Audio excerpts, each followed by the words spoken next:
Saudi আরবে শ্রমিক হিসেবে ১৫ বছর ধরে কাজ করলেও শিগগিরই দেশে ফেরার পরিকল্পনা করেছিলেন ময়মনসিংহের ছেলে মামুন। গত ৬ এপ্রিল দেশে ফিরলেন ঠিকই, তবে কফিনে বন্দী হয়ে।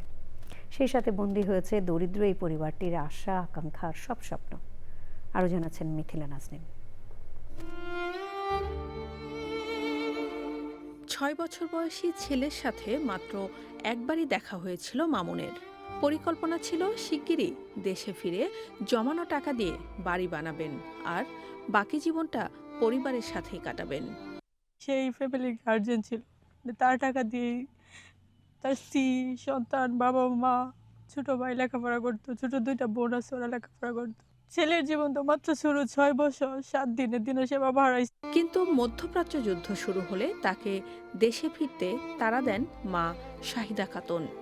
গত ৯ মার্চ সকালে মামুনের পরিবারের ঘুম ভাঙে একটি ফোন কলে। জানানো হয় ৩৫ বছর বয়সী মামুন যুদ্ধে আহত হয়েছে, পরে তার মৃত্যু হয়। সন্তান হারানো যে কি কষ্ট, কি যন্ত্রণা বলার মতন নাই। মধ্যপ্রাচ্য জুড়ে নিহত ২ ডজনেরও বেশি বিদেশি শ্রমিকের মধ্যে মামুনও একজন। দরিদ্র পরিবারের সচ্ছলতা ফেরাতে ১৫ বছর ধরে মধ্যপ্রাচ্যে কাজ করছিলেন মোহাম্মদ আবদুল্লাহ আল মামুন।